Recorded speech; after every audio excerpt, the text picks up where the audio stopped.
Bueno, pues buenos días a todos y bienvenidos a este seminario, este primer seminario del año. Hoy tenemos a Jesús Manuel Sobrado Vallecillo y para introducir a Jesús, Jesús es doctor en Ciencias Físicas.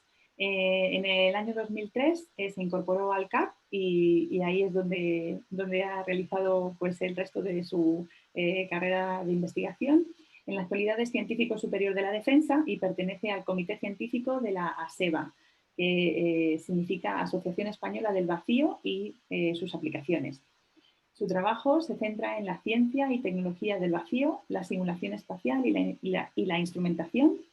Y como nos va a mostrar hoy, es el diseñador principal de Marte, que constituye el simulador más completo en la actualidad para emular la atmósfera del planeta rojo. Y luego ya por último mencionar que es el creador de la técnica de inyección de líquidos en vacío ALI, Atomic Layer Injection. Así que Jesús, cuando estés preparado, adelante y muchas gracias por dar el seminario. Bueno, pues muchas gracias, Izaskun, por la presentación y bueno, muchas gracias a todos los asistentes por participar. Bueno, yo a partir de ahora voy a desconectar la cámara de vídeo para mejorar la grabación y luego en el turno de preguntas pues la volveré a activar, ¿de acuerdo? Bien, lo que os voy a hablar es realmente el resumen del proyecto WOLOM, que es el proyecto del Plan Nacional con el cual soy investigador principal y que también, bueno, participa el Centro de Astrobiología en cuanto a financiación adicional, ¿no? El proyecto WOLOM lo que trata es de investigar las posibilidades que existen para tener agua en vacío, ¿no? Entonces, la manera de enfocarlo es buscarse un argumento en el que el agua sea absolutamente imprescindible. Y el título de la charla va en ese sentido, ¿no? ¿Puede una planta sobrevivir en Marte? Cuando uno piensa en una planta, dice, bueno, ¿qué necesita una planta para sobrevivir? Bueno, pues básicamente son dos cosas, luz y agua. La luz, en cierto modo, está garantizado en Marte. Bueno, de hecho, podemos considerar que incluso hay exceso de luz, ¿no? Porque no solamente nos llega la radiación en el rango visible, sino que nos llega la radiación en el ultravioleta. Y, por supuesto, también un poquito en el infrarrojo. Y esta radiación en el ultravioleta es complicada de gestionarla, puesto que puede llegar, de hecho llega e incluso esteriliza, ¿no? La superficie de Marte está prácticamente o completamente esterilizada debido a ello. Ahora, bien. Bueno, como he dicho, cuando uno piensa en una planta dice, jolín, necesitamos sobre todo agua y luz, ¿no? Pero claro, la ausencia, el agua es un riesgo para la supervivencia, ¿no? Si no tenemos agua, pues no podemos, no entendemos cómo gestionar la vida sin agua, ¿no? De hecho, bueno, pues la NASA hay que seguir lo que dice, ¿no? El follow the water, ¿eh? Dice, si hay agua hay vida, ¿no? Es curioso, pero leyendo un poco, pues me di cuenta, bueno, pues que Tales en la escuela de Mileto, allá por el año 585 a.C., pues ya se estableció una hipótesis de que todo estaba hecho de agua. Bueno, todo, cuando se refería a todo, a todo en su universo que estaba más o menos animado.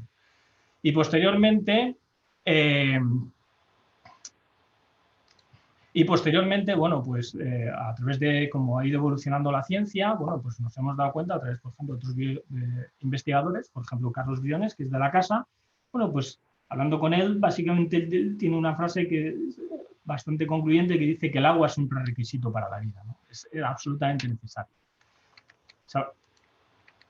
Sabemos que agua hay en todo en el universo. Lo que pasa es que cuando hablamos de agua, así a secas, por decirlo, aunque es curioso, ¿no? Bueno, agua, nos referimos a estado líquido. Pero en vapor de agua, por ejemplo, hay en el medio interestelar y sabemos que también hay en los hielos de los cometas. Incluso hielo en los planetas telúricos como Europa, la luna de Júpiter o Ganímedes.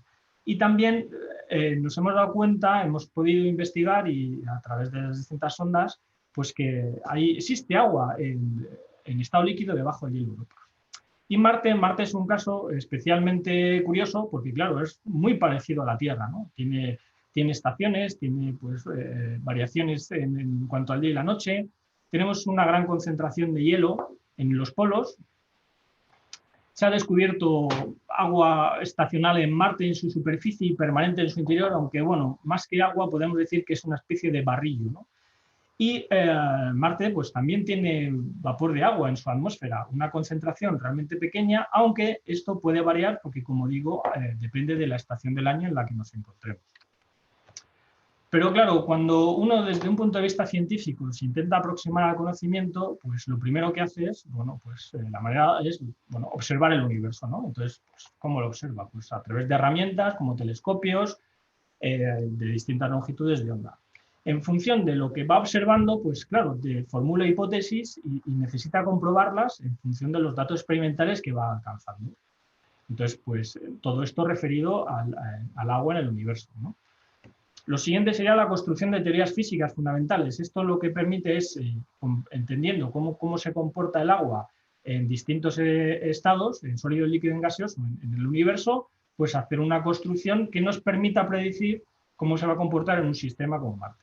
Y el último, que es el desarrollo de instrumentos y técnicas experimentales que permita validar todo este conocimiento en un sistema, en una máquina, que nos permita validarlo en la Tierra, ¿no? Y es la demostración empírica del método científico. Por cierto, sobre todo para la comunidad astro, la foto que veis es la máquina Stardust que se encuentra en el Instituto de Ciencia y Materiales de Madrid en relación al proyecto Nanocosmos. Y es a lo que yo me dedico, ¿no? A diseñar aparatos y instrumentos. ¿Y cómo conseguimos aproximarnos a Marte en el laboratorio? Bueno, pues nos hemos dado cuenta de que, claro, en Marte es un planeta que está dentro del sistema solar y que, debido a sus características, su masa y eso, pues tiene una presión atmosférica en las primeras capas que hace que esté por debajo de la presión atmosférica, tal y como lo conocemos en la Tierra con 1013 milibares. Esta gráfica lo que veis es, bueno, pues distintos objetos planetarios y no planetarios, incluso artificiales, y la tecnología adecuada que debemos de emplear para alcanzar ese nivel de presión, ¿no? Y bueno, Marte, en el rango de presión, pues tenemos tecnología más que de sobra y muy conocida para poder alcanzar, simularlo, ese comportamiento en el laboratorio. Y hasta ahí ningún problema. Pero claro, cuando uno se maneja en el laboratorio, normalmente los sistemas de vacío están pensados para, sobre todo, crear técnicas de caracterización espectroscópica, analizar en las superficies, en los cuales se necesita un gran nivel de vacío para evitar, sobre todo, pues que, por ejemplo, las partículas con carga como electrones puedan viajar sin colisiones, o hacemos, por ejemplo, queremos hacer espectroscopía infrarroja y deseamos quitar el agua. Pero cuando tenemos un recinto cerrado en vacío, normalmente, a medida que vamos haciendo vacío, el agua incluso llega a ser mayoritaria, ¿no? Es bastante curioso. ¿Por qué? El agua se queda pegada, se adhiere a las paredes de un recipiente. Y eso hace que sea muy difícil extraerlo. De hecho, cuando vamos haciendo vacío, llega un momento en el que ya no podemos quitar el agua, ¿no? Y entonces es bastante curioso cuando, por ejemplo, vais a un laboratorio de simulación, como el que hay en el CAP, y veis que todas las máquinas pues, están recubiertas con unas cintas o con un sistema de calentamiento y con papel aluminio, ¿no? ¿Por qué? Porque gran parte de todo nuestro esfuerzo consiste en quitar el agua, porque toda nuestra tecnología, todo lo que hemos desarrollado es para alcanzar el mejor vacío posible de cara a realizar técnicas espectroscópicas y eliminar el agua. Y ahora estamos en un problema totalmente diferente, en el que necesitamos el agua para simular Marte. Pero claro, cuando estamos en Marte, en los niveles de vacío, tenemos una dinámica y tenemos unos medidores y una tecnología completamente distinta de cuando nos movemos en lo que hay en los laboratorios, normalmente para caracterización, que es ultraalto vacío. En vacío grueso o en la atmósfera de Marte, lo que tenemos es la viscosidad juega un papel muy importante, ¿no? Entonces, dependiendo de la presión y de por dónde queramos hacer pasar los gases, nos encontramos con distintos tipos de flujos. Nosotros en Marte vamos a tener sobre todo flujo turbulento y flujo laminar, en el cual el camino libre medio, es decir, la distancia que tienen que recorrer las partículas para colisionar o interaccionar unas con otras, pues es del orden de micras o incluso Armstrong, es decir, están tan juntas que prácticamente es como si un poquito menor de lo que tenemos en presión atmosférica, ¿no? En el cual la viscosidad es muy importante y sobre todo la transferencia de calor, ¿no? A nivel de convección. Y es un factor que vamos a tener en cuenta más adelante en las simulaciones. Pero claro, cuando además tenemos cualquier elemento en vacío, lo que está haciendo es desgasificar. Es decir, cuando tenemos un elemento bien sólido o líquido en vacío, lo que está haciendo es soltar constantemente partículas, están saliendo y está desgasificando. Esta desgasificación, en inglés, cuando la forzamos a través de resistencias de calentamiento, la llamamos outgassing, y cuando es de manera natural, bueno, pues se conoce con el nombre también de degassing. Y la presión de vapor lo que me dice es que cuando tenemos un elemento en una cámara de vacío a presión, por ejemplo, ambiental, pues esta va desgasificando hasta que llega un momento en el que la vaporización es igual a la condensación. Es decir, que las partículas que se evaporan, como dice, pues ellas mismas se van evaporando y condensando a la vez. Y eso en el agua, a temperatura ambiente, es el valor de 22 milibares. Y es muy importante quedarse con este valor, que ya os explicaré más adelante. 22 milibares. El siguiente caso que sucede cuando uno pretende simular Marte en el laboratorio es, dice, bueno, vale, cojo una bomba y arrastro, y como los gases tienen viscosidad, pues con una bomba mecánica soy capaz de arrastrar, ¿no? Arrastro los gases y los expulso. Bien, esto es cierto, lo que pasa es que cuando arrastro agua, el agua puede llegar a condensarse en el interior de las bombas de vacío. Entonces, todas las bombas de vacío, por ejemplo, tienen un límite de tolerancia o de vapor de extracción. O sea, un límite en el que ya no pueden extraer más. ¿Por qué? Porque el agua puede llegar a condensarse en el interior. Entonces, hay un recurso tecnológico que es abrir el gas ballast, que es esta entrada de aire. Lo que hace es que se reduce la relación de compresión, baja, por decirlo así, la velocidad de bombeo y la bomba puede seguir trabajando. Y además tiene un límite, es decir, una bomba de vacío, por ejemplo esta, la que he puesto, es la que yo utilizo en el laboratorio, pues tiene un límite de extracción, que son 400 gramos hora. Es decir, que si yo pongo un recipiente que contiene más de esa cantidad, voy a tardar más de 1 hora en realizar ese vacío. Y que si todo estuviese completamente lleno de agua, pues con esta bomba no conseguiría bajar de 30 milibares. Luego, el agua es un problema para trabajar con ella en el laboratorio. Y como he dicho, siempre hemos tratado de eliminarla. Pero claro, ¿dónde unimos ahora toda esta parte de la física, la ciencia y lo que sucede en el régimen turbulento con la ingeniería, ¿no? Para Marte. Bueno, pues en la simulación espacial. ¿Y qué es la simulación? La simulación consiste en recrearse un sistema, una máquina, un aparato que consiga imitar las condiciones ambientales. ¿Para qué? Bueno, pues sobre todo pues, a hacer pruebas funcionales de instrumentos o aparatos y sobre todo con una manera más avanzada pues realizar estudios de habitabilidad. ¿Qué sucedería si tuviésemos un material biológico, por ejemplo, en la superficie de Marte? Normalmente cuando se caracteriza un planeta, pues se buscan las variables fundamentales, que son la presión, la composición de la atmósfera, la temperatura, bien superficial y atmosférica, y la radiación. Pero claro, eso es un poco triste, porque en Marte es mucho más. En Marte pasan cosas. En Marte hay estaciones meteorológicas, pues, hay estaciones, hay primavera, hay verano, hay tormentas de viento y polvo. Incluso la sonda Fénix ha detectado, pues, detectó nieve, ¿no? Hay una grabación de cómo se produce la precipitación de nieve. Y no es lo mismo la simulación en los polos y en el Ecuador, incluso la interfase día-noche. Y desde el punto de vista ambiental, lo más importante es considerar el agua. Y ahí es donde entra la hipótesis del proyecto Wolong, que es el rocío. ¿Es posible que en Marte haya rocío? Bueno, yo creo que sí. ¿Qué es el rocío? El rocío es la condensación de microgotitas en las superficies realmente frías con un cambio brusco de temperatura cuando el ambiente tiene una humedad relativa relativamente alta. ¿Y eso es posible en Marte? Bueno, pues es posible en algunas localizaciones y en algún periodo estacional, ¿no? En laderas, por ejemplo, que estén orientadas al norte en el verano, cuando hay una gran masa de vapor de agua que se evapora proveniente de los polos. Bueno, allá por el 2006 se me encargó el diseño de una máquina, un sistema para probar, realizar pruebas funcionales de los sensores del REMS, que están a bordo del rover Curiosity. Bueno, en aquella época creo que no se sabía cómo se iba a llamar el cochecito.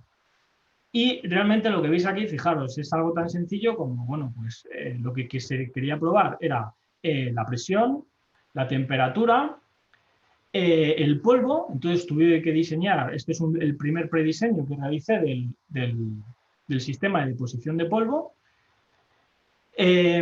y sobre todo también ver cómo influye, aquí veis en la diapositiva de abajo, en la que estoy iluminando, bueno, cómo influye la posición del sol a distintas horas del día en los sensores, sobre todo en el sensor ultravioleta. Y años más tarde, bueno, pues este fue realmente la máquina que se construyó, que se validó y que nos permitió, bueno, pues demostrar la validez de nuestro sistema de simulación para probar el sensor de presión y el sensor de temperatura del aire en este artículo y posteriormente para probar realmente el sistema de deposición de polvo. Y esto se publicó en el Review Scientific Instruments. Aquí veis, por ejemplo, una imagen con los distintos tipos de sensores en las pruebas funcionales que se realizaron en la cámara. Y bueno, esto es una imagen del objeto que ya todo el mundo conoce, ¿no? Pues ahí está, este palito de aquí es el sensor de temperatura del aire, el sensor de radiación ultravioleta y el sensor de presión dentro del snorkel. Y a esto tengo que quitar un momento. Una de las principales contribuciones fue la deposición de polvo. ¿Por qué? Porque había que generar un ciclo convectivo en el interior de una cámara de vacío y diferenciar cómo se comportan las partículas entre el polvo y arena. Finalmente, el sistema de deposición de polvo que veis aquí arriba a la derecha, este fue diseñado por Javier Martín Soler, con el que realicé este experimento, y para, de algún modo, comprobar y validar bueno, pues cómo se iba a encontrar el sensor cuando llegase a Marte, ¿no? y tener una herramienta válida de simulación en el laboratorio. Estos, por ejemplo, las pruebas que se han ido realizando en la cámara Marte con los sensores, algunos de los sensores de la estación MEDA. Y bueno, pues esto tuvo un gran impacto científico y mediático. ¿Por qué? Porque fue el primer sistema que no solamente fue capaz de recrear las condiciones ambientales tal cual, sino que recreaba fenómenos ambientales y que se podían combinar, ¿no? Como por ejemplo cambios bruscos de presión y las tormentas de viento y polvo.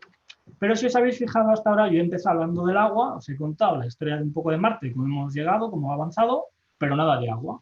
Y aquí es donde entra ya de hecho bueno, y el objeto de la charla y del proyecto. Bueno, cuando uno realmente, ahora pongo otra vez el puntero láser, un momento, ahí está. Cuando uno mira esta gráfica, lo que os muestro es la presión de vapor, la gráfica de presión de vapor del agua comparado Marte con la Tierra. Y uno ve y se da cuenta de que, vaya, en Marte es posible que haya agua, ¿no? Bueno, estas condiciones de 20 milibares son un poco altas, teniendo en cuenta que la presión media en Marte es 8 milibares, pero es un factor, es un valor posible, ¿no? Un valor que está avalado por la literatura. Y entonces uno se da cuenta de que si se mueve entre la S de Mars y el extremo, son valores que son posibles en el planeta rojo y que entonces es posible que exista agua en Marte, ¿no? Entonces, el objetivo de Bolón es recrear esas condiciones en el laboratorio. ¿Para qué? Para intentar, mediante un testigo que va a ser una planta, en este caso, y os mostraré que será musgo, ver si es capaz de sobrevivir en estas condiciones. Bueno, entonces, como os he contado al principio, la mayor parte del esfuerzo de un científico, un tecnólogo que se dedica al ultraalto vacío es quitar el agua. Pero ahora hay que introducir el agua. Y esto es un problemón. ¿Por qué? Pues porque cuando trabajamos en vacío, como he dicho, por la desgasificación, todos los elementos van desgasificando, van soltando materia. Bueno, allá por el año 2014 desarrollé una técnica para inyectar líquidos en vacío. En este caso era para intentar depositar disoluciones orgánicas sobre muestras de manera totalmente limpia. Es decir, que, por ejemplo, una molécula totalmente disuelta en agua fuera inyectada en tiempo real en vacío y depositada sobre una superficie. Y entonces, bueno, pues creé esta técnica y esta técnica lo que me permite es eso, ¿no? Inyectar moléculas directamente en superficies. Y lo que quiero mostraros que veáis en la gráfica de arriba es cuando uno inyecta, por ejemplo, un gas. Cuando uno inyecta un gas, se produce lo que se llama una fuga pulsada. Este pico, ¿no? Aquí se abre la válvula, pum, entra gas y disminuye de manera exponencial y muy bien, de manera muy limpia, porque las bombas están pensadas para arrastrar el gas, ¿no? Hacer vacío. ¿Pero qué es lo que pasa cuando uno inyecta un líquido? Bueno, pues pasa de todo y algunas cosas son bastante desastrosas. Lo primero que se produce es una evaporación instantánea brutal, con lo cual acarrea un cambio de temperatura, una disminución. Eso genera que las primeras inyecciones se convierten en hielo, las segundas una mezcla bueno, la primera inyección se evapora, o sea, el primer instante de la gota se evapora. la segunda capa de la gota, por decirlo así, se convierte en hielo y cuando va subiendo la presión, ligeramente la tercera capa de la gota se forman microcristalitos, ¿no? Pues estos microcristalitos se evaporan, se subliman y veis, son estos picos que aparecen aquí. Y parte del líquido final es el que arrastra las biomoléculas y se depositan en la superficie. Bueno, esto os lo cuento como técnica posible para poder inyectar agua en vacío. Entonces, una vez llegados a todo esto, pues dije, bueno, pues ya lo tengo todo. Si yo en mi sistema de simulación consigo una presión menor o igual a 20 milibares, con una temperatura superficial menor o 10 grados centígrados, con una radiación que sea del orden de magnitud de la que pueda haber en la superficie marciana, la composición gaseosa la voy a redondear al 100% de CO2 y voy a introducir agua. Y entonces voy a meter agua para conseguir una humedad relativa menor del 35%. ¿De acuerdo? ¿Y por qué el 35%? Pues igual, porque es el máximo valor del cual hay registro en Marte, en el que se ha medido, se ha llegado a alcanzar una humedad relativa de 35% sobre una presión de 8 milibares. Y la hidratación de la muestra. Claro, yo necesito para la supervivencia de materia biológica no solamente agua en vapor, necesito agua en estado líquido. Es fundamental para la realización de la fotosíntesis, ¿no? Y entonces, de modo empírico, pues llegué que el valor más adecuado, el valor mínimo para la supervivencia, pues estaba en este 15%. Con todo esto, pues dije, bueno, pues ya lo uno, y en mi sistema lo que me hago es simular el ciclo hidrológico en Marte, con estas 4 variables: presión, temperatura, humedad y hidratación.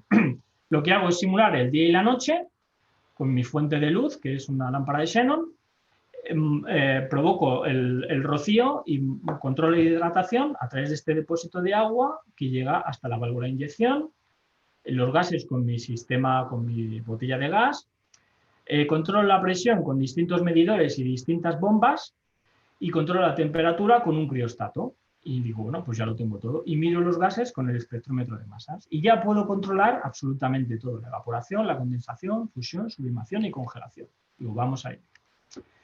Y bueno, pues desarrollé este sistema y construí esto que veis en las fotografías. En la parte de arriba lo que veis es el esquema técnico del sistema de inyección y todos los sensores: el sensor de hidratación para medir el agua en estado líquido, distintos termopares o RTDs que se llaman, bueno, termómetros de platino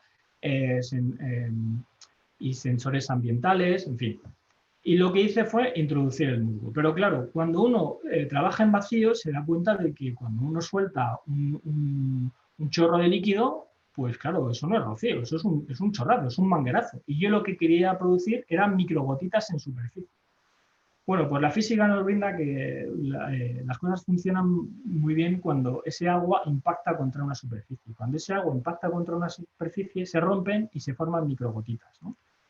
Y esas microgotitas, quito esto otra vez, esas microgotitas las podéis ver en este vídeo, ¿no? Lo que vais a ver aquí es una filmación realizada con una Raspberry Pi puesto en la ventana de la cámara, y lo que veis son inyecciones de 100 milisegundos.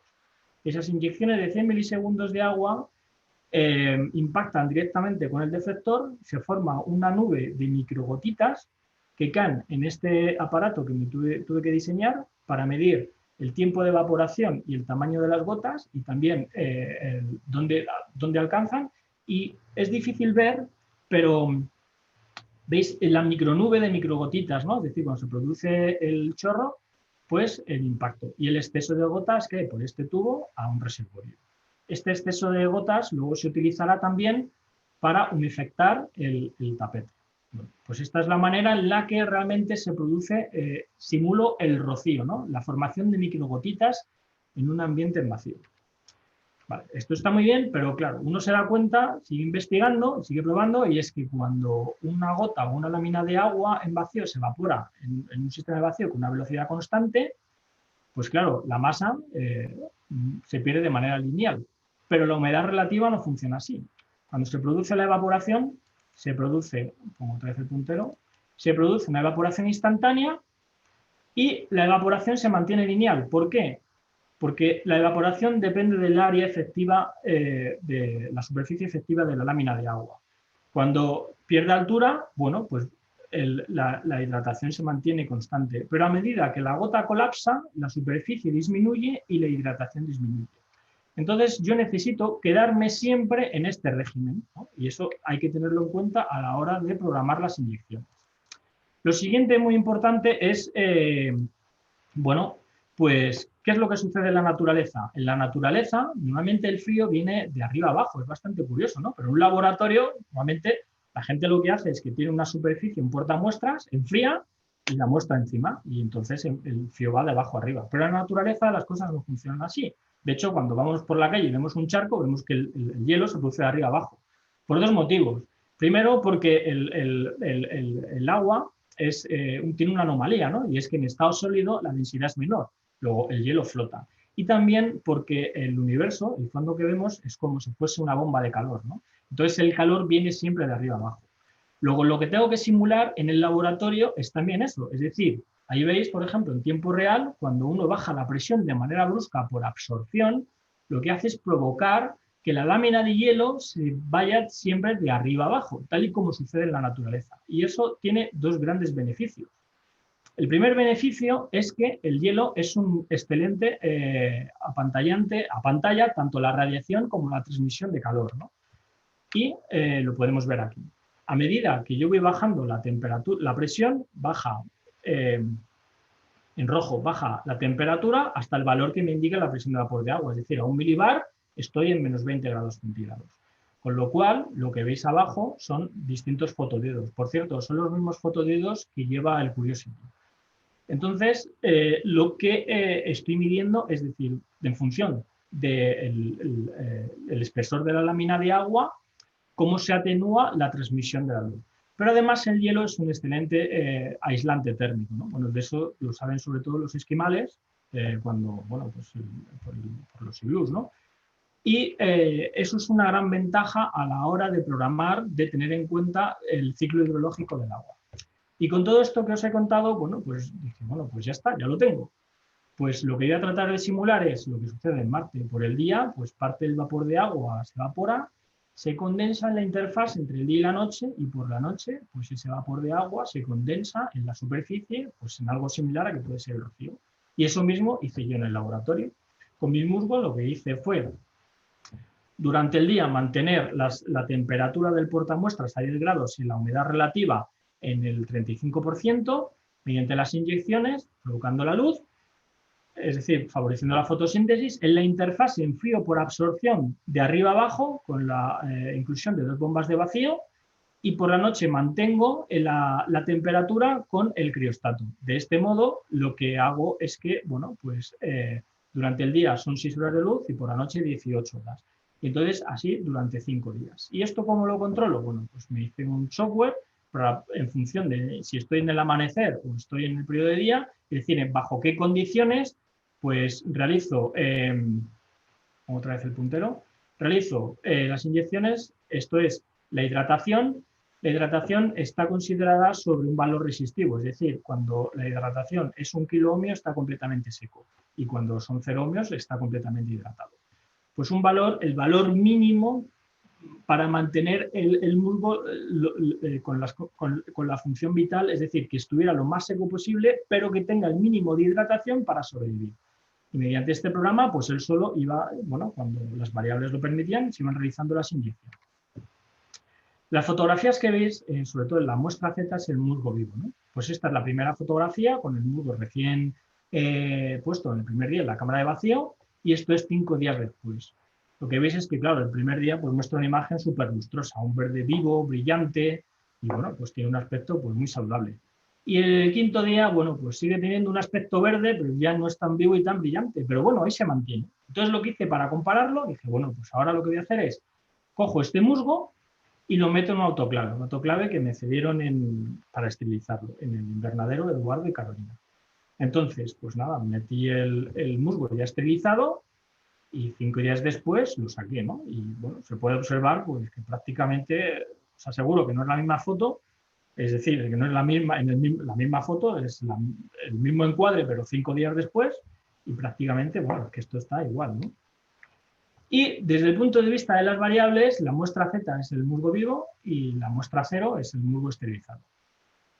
Esto es, por ejemplo, un día, ¿no? Un día cualquiera. Pues cuando amanece, sube la humedad relativa y sube la temperatura, sabemos que está controlada hasta 10 grados en el portamuestras, y sube un poco la presión. Bueno, veis lo primero que quiero mostraros, veis todos estos escalones, ¿no? Estos escalones de la temperatura de la muestra y de la humedad ambiental está relacionada con el sistema de enfriamiento del portamuestras para mantenerlo a 10 grados. Cada vez que el sistema necesitaba hacer un aporte de energía mediante glicol para bajar la temperatura, pues bajaba la humedad relativa. Y cuando el sistema dejaba de inyectar glicol, pues el agua que había condensado se evaporaba, ¿no? Pero mantengo el nivel basal del 35%.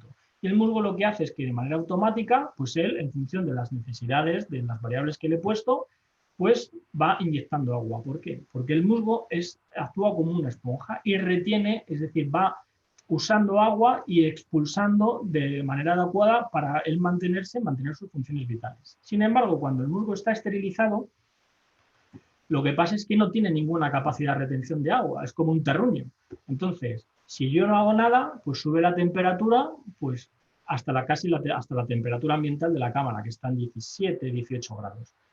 Y esto subiría ahí y claro, ¿y qué pasa? La humedad relativa, a pesar, fijaros el nivel de las inyecciones de glicol, y la humedad relativa se mantiene en un nivel más bajo. Entonces, lo que tuve que hacer es realizar inyecciones manuales para conseguir establecer las mismas condiciones que el musgo vivo. Y que si yo no realizo las inyecciones manuales, el musgo esterilizado es incapaz de actuar, es decir, es incapaz de retener agua en su interior. Si esto lo vemos con el espectrómetro de masas, que tengo que hacerlo funcionar mediante un bombeo diferencial, es decir, está en una cámara anexa y lo que hago es introducir gas de manera controlada, vamos a fijarnos sobre todo en el rojo y en el azul. El rojo es el dióxido de carbono y el azul el agua. Entonces, esto que veis en naranjita son los periodos del día, durante el cual la muestra pues, está evaporando, ¿no? Entonces veis como efectivamente todas las mañanas, bueno, pues la muestra va perdiendo hidratación, pero por la noche, cuando llegamos a un milibar en la interfase, se congela, con lo cual un milibar sabemos que en un recinto cerrado el gas mayor, la mayor contribución es el agua, porque se queda pegada a medida en las paredes y baja. Y por la noche, cuando se congela, pues claro, como se congela, no desgasificamos, no sublimamos prácticamente nada y el agua se mantiene constante. Sin embargo, esto se repite para la muestra con musgo vivo, pero si lo vemos en la muestra del musgo esterilizado en los 5 días, vemos efectivamente como que a pesar de las inyecciones manuales, pues la muestra va deshidratándose, y para mantener la presión constante, pues a medida que este disminuye, pues tengo mayor concentración de dióxido de carbono. Y bueno, ¿qué es lo que he simulado? Pues en realidad lo que he hecho ha sido simular el ciclo hidrológico de Marte asociado a una localización favorable, documentada, que me permite tener un máximo de humedad relativa en una atmósfera de dióxido de carbono. ¿Y cómo se ha conseguido? Pues con dos principios fundamentales. Enfriando por absorción en la interfase día-noche, lo que me permite congelar la muestra de arriba abajo, tal y como sucede en la naturaleza. De este modo, si consigo una capa protectora en la superficie exterior, que además favorece lo que los biólogos llaman la fotorreparación de la muestra, teniendo en cuenta que la luz también emite en el ultravioleta y que la parte más superficial podemos decir que está prácticamente esterilizada. Y que las gotas son las que me permiten controlar la humedad relativa y la hidratación, de manera que se permita la emergencia de material biológico. Recordar que en un sistema de vacíos se trabaja en dinámico, porque todas las cosas están desgasificando. Luego tengo que aportar constantemente gas para que se mantenga estable. ¿Y para qué? Bueno, pues para crear el sistema de simulación planetario total, porque un planeta no es solamente presión, temperatura, composición y radiación. De eso nadie se lo cree. De hecho, mismo nosotros, por ejemplo, en Madrid, tenemos una climatología totalmente adversa o distinta a la que pueden tener, por ejemplo, en Alicante o en Almería, ¿no? Y las condiciones pueden ser las mismas, de presión, temperatura y tal, pero pueden pasar cosas distintas. Y estudiar la evolución de material biológico en este entorno. Es la mejor demostración para saber cuál es la capacidad de simulación del sistema. Y todo esto, utilizando el método científico como resumen, ¿cómo se ha hecho? Bueno, primero, mediante la observación del espacio, es decir, mediante distintas sondas y satélites y rovers, pues hemos podido caracterizar la superficie y la atmósfera de Marte. Formulación y comprobación de hipótesis. Bueno, la hipótesis de que es posible de que se produzca rocío en Marte, ¿no? Y entonces, para hacer eso, pues es necesario pues, las microgotitas de agua en localizaciones favorables, en este caso, pues sobre musgo.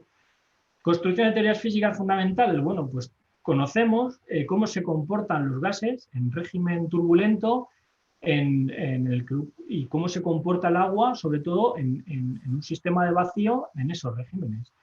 Y al final todo eso se combina con el desarrollo de un instrumento y una técnica experimental, en este caso Marte, y con el sistema de inyección para poder validar toda la hipótesis en el laboratorio.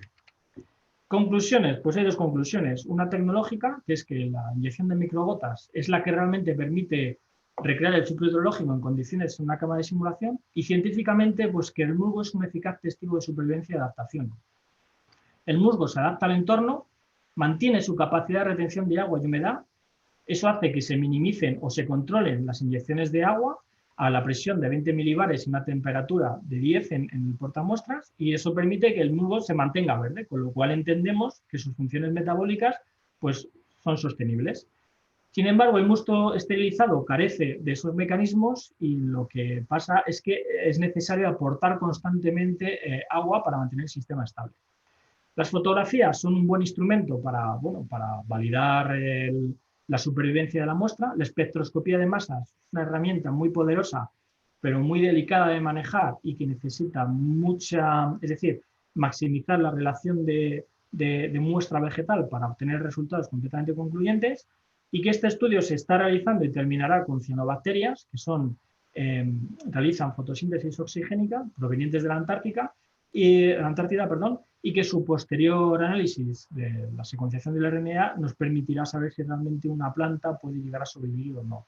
El caso de las cianobacterias es muy importante, ya que se puede utilizar para intentar demostrar la formación de la atmósfera de oxígeno, pues como sucedió en la Tierra, ¿no? Fueron las cianobacterias las que realmente permitieron pues, crear la atmósfera que hoy tenemos en la Tierra.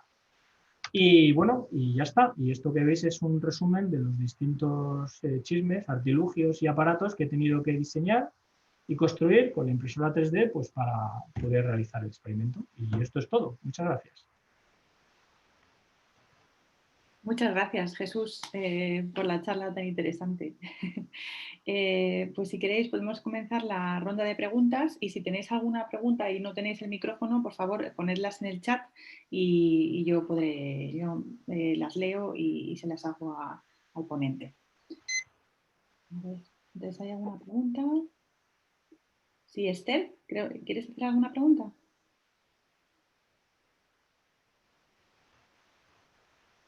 ¿No? Bueno, yo tengo una pregunta y bueno, a lo mejor es una pregunta muy tonta porque no, ya sabes que no sé mucho de esto, pero si vas a la diapositiva de los experimentos con los distintos musgos, el que dices el inicial y luego tienes otro que es la muestra Z, ¿no? Sí, o sea, la muestra Z es el que está vivo y la muestra 0 es la que está esterilizada. Vale, cuando dices esterilizada, ¿eso qué significa? ¿Que está muerto? Sí, cuando termina el experimento en la muestra Z, es decir, con el musgo, 5 días, claro, tengo que compararlo con algo, con la misma muestra, pero que yo sepa que biológicamente aquello no... Ya. Entonces, pues el autoclave lo que se hace es que se somete a una presión de vapor muy alta y entonces lo que hace es que se degradan rompe todas las estructuras moleculares y entonces la materia orgánica pues desaparece. Es la manera que tienen, por ejemplo, de esterilizar el material quirúrgico en los laboratorios. Ya. Vale. Entonces no pierdo... Lo usas como referencia, ¿no? Para decir claro. Después de 5 días todavía sigue vivo. Eso es. Y claro, tenía que meter la misma muestra. Entonces, bueno, hablando con Eduardo Pastor, me dijo, bueno, pues mira, chico, esto lo metes en autoclave, la estructura, el fenotipo, yo qué sé, la estructura superficial es la misma, pero te garantizas que está muerto, sí, realmente. Entonces, ahí lo que se compara es la capacidad de absorción no está en la tierra, está en el musgo. Ya. Ese es el matiz. Muy bien. Y bueno, la otra pregunta es, ¿Sí? si crees que hay algún plan en el futuro de llevar musgo a Marte y comprobar si realmente podría sobrevivir en esas condiciones, o si crees que es algo que se puede hacer en el futuro no cercanos, pero a medio plazo. Bueno, no lo sé, la verdad yo desconozco si hay esos planes. Desde luego lo que sí tendría más sentido, lo que sí es las cianobacterias, ¿no? Lo que sí se han llevado son líquenes y algas. Y yo creo que hay experimentos, incluso el INTA ha participado en la Estación Espacial Internacional, aquí abajo gente, creo que Rosa de la Torre, en llevar líquenes pero con otro enfoque, ¿no? Enfoque más de supervivencia en régimen extremo, sobre todo teniendo en cuenta la radiación. Y tener en cuenta que la radiación aquí, de cierto modo, le ha obviado un poco, ¿no? Es decir, la he simulado, pero la radiación ultravioleta C no es el mismo nivel que hay en Marte, ¿no? En Marte hay más ultravioleta C. Bueno, eso al final se consigue aumentando el tiempo de exposición. Pero, bueno, aquí la importancia era intentar demostrar que si el rocío es posible y cómo recrearlo en un sistema de simulación, ¿no? Es decir, un sistema de simulación no debe de, lo que digo en las conclusiones, ¿no? No solamente es la presión, la temperatura, tal, ¿no? Una caja cuadrada, no. En Marte pasan cosas, ¿no? Y esas cosas es lo que diferencia la posibilidad de que exista vida o no exista vida, ¿eh? En sitios, en localizaciones y con fenómenos concretos, ¿no? Y demostrarlo en el laboratorio cómo es posible y qué tecnología es la adecuada para llevarlo a cabo. Entonces, tendría yo creo que más sentido, o al principio, llevar cianobacterias, aunque las cianobacterias necesitan una gran cantidad de agua, por decirlo así, ¿no? Pero bueno, no lo sé, probablemente alguien que se dedique o que esté más metido en los temas de Marte terraformación, ¿no? En Marte, pues puede contestar a esta pregunta. Muy bien, muchas gracias. Tenemos una pregunta por parte de René Dufal. Hola Jesús, me ha gustado muchísimo tu charla. Gracias. Yo me dedico a hacer propiedades físicas de asteroides, pero me ha gustado mucho cómo has combinado toda la parte de tecnología para medir esto del musgo y la sobrevivencia del musgo en Marte. Al principio de tu charla comentaste que el instrumento también simula, o parte de tu trabajo fue simular polvo en la superficie marciana. Y una de las cosas que me llamó de la atención de todo este experimento del musgo es que está todo muy limpio, sin polvo. Quizás en el futuro se pueda combinar ambas cosas, este mismo experimento con algo más real, que sería deposición de polvo. Y entonces la pregunta es, ¿cómo crees que afectaría ese polvo tan finito en el experimento del musgo que has realizado? Sí, bueno, la verdad es que es muy interesante porque, bueno, está todo muy limpito, cierto, veréis. La cámara Marte, cuando yo la diseñé y la monté, claro, es muy romántico todo, ¿no? El polvo, el viento, el agua, tal. Pero desde el punto de vista del día a día, es muy complejo. El polvo es una lata trabajar con el polvo. Cada vez que cuando tuve que trabajar, tuvimos Javier y yo hacer el experimento de polvo, luego hubo que desmontar la máquina entera y pieza por pieza limpiarla, tornillo. Entonces, mezclarlo es posible. ¿Cómo afectaría? Bueno, claro, sobre todo pues, en función del regolito. El regolito es decir, la Tierra, qué características tiene, ¿no? Cuando hicimos la simulación del polvo, creo que el 15% era magnetita y el resto eran silicatos, y era muy importante que además tuviese un tono de color parecido, puesto que lo que iba a capturar el rover, sobre todo son fotografías, ¿no? Luego la luz, y la luz y la posición de la cámara era muy importante. Luego, ahí lo que me influiría sería sobre todo,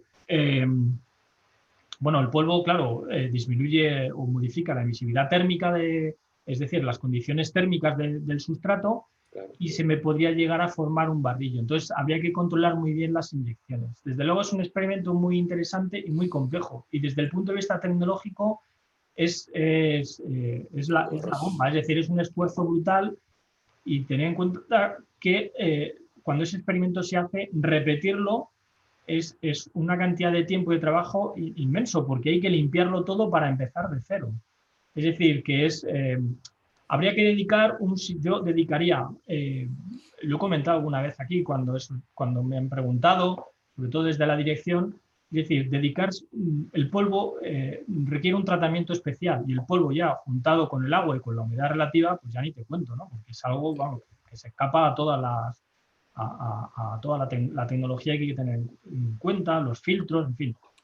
Entonces, habría que tener un sistema dedicado en exclusiva para ello. La cámara Marte lo que muestra, en cierto modo, es un demostrador de que somos posibles, de que la tecnología es posible y que con imaginación, al final, esto es una tarea de conocimiento de ciencia e imaginación. Y cuando eso se junta, pues que las cosas son posibles. Pero hay que dedicar un sistema, pensarlo en exclusivo.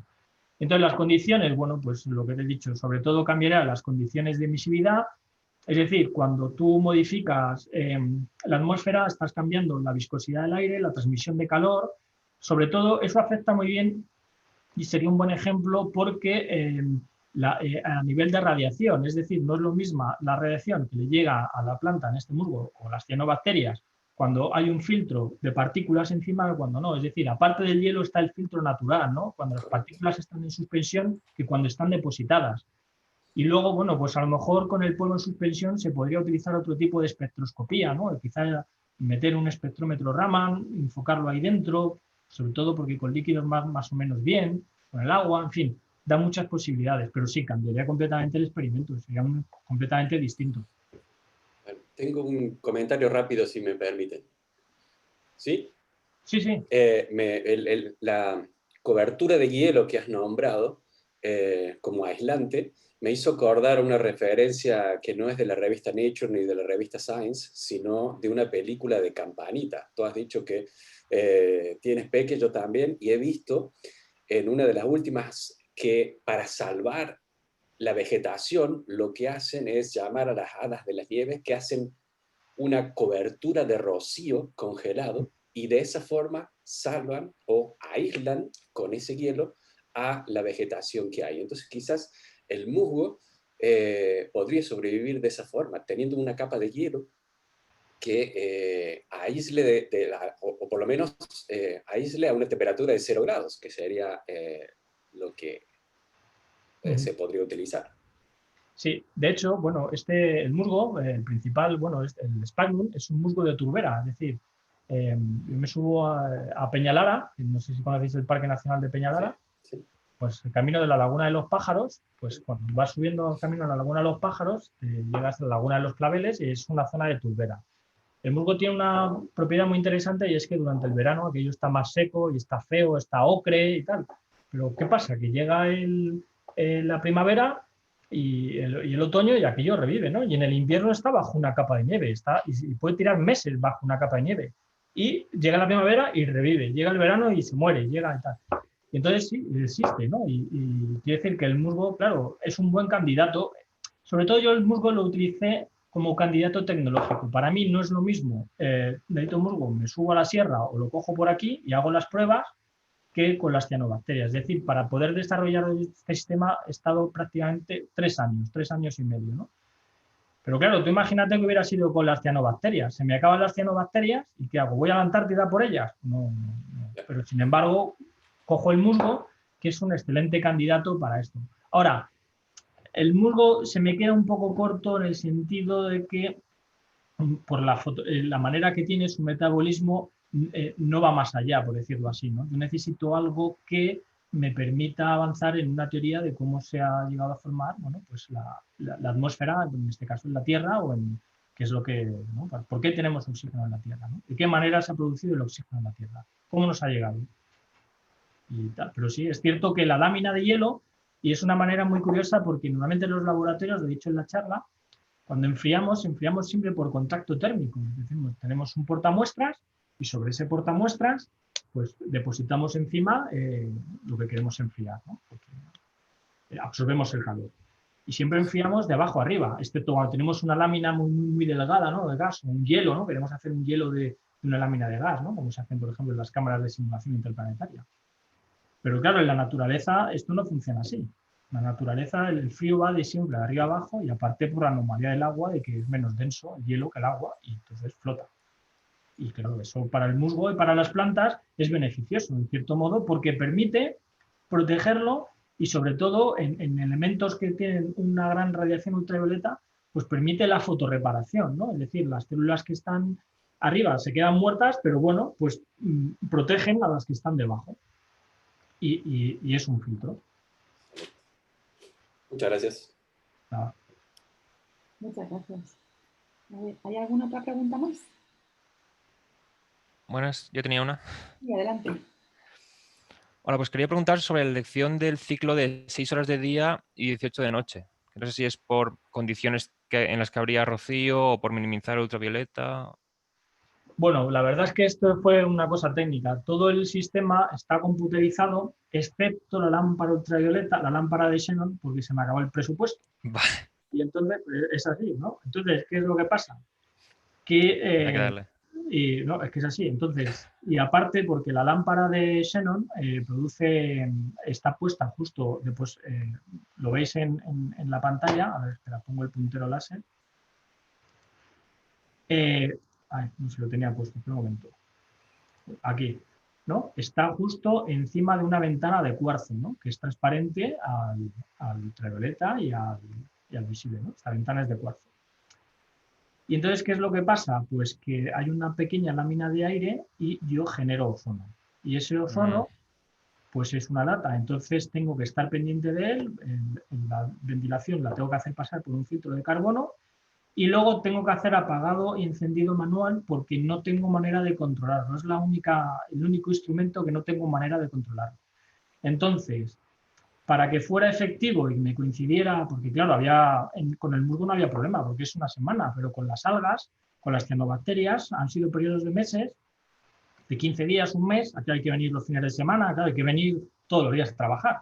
¿Por qué? Porque yo tengo que apagar y encender la lámpara y entonces dije, bueno, pues voy a buscarme el ciclo mínimo que me permita recrear el experimento, pero que no me sacrifique, entonces 6 horas. Y de ahí vienen las 6 horas. Y los 5 días, supongo.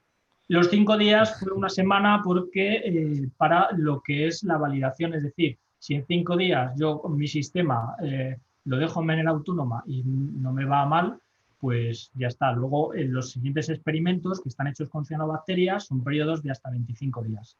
Lo que pasa es que esos están sin analizar la parte de la secuenciación del RNA. Es decir, con las cianobacterias tengo lo mismo que el musgo. Lo que os he mostrado es la parte, es decir, todo el esfuerzo tecnológico para intentar resolver un problema científico. Entonces, cuando ya hablemos o se publique la parte de las algas, se referenciará a esta parte, pero ya iremos a lo que es la chicha de qué es lo que sucede con las algas, ¿no? Toda la parte tecnológica ya está contada en el artículo que estoy publicando en Sensors. Y por eso era, es decir, con 5 días es suficiente para demostrar la validez de todos los instrumentos, el software, el por qué y el para qué, de dónde vienen. Y bueno, espero haberte respondido. Sí, sí. Pues gracias.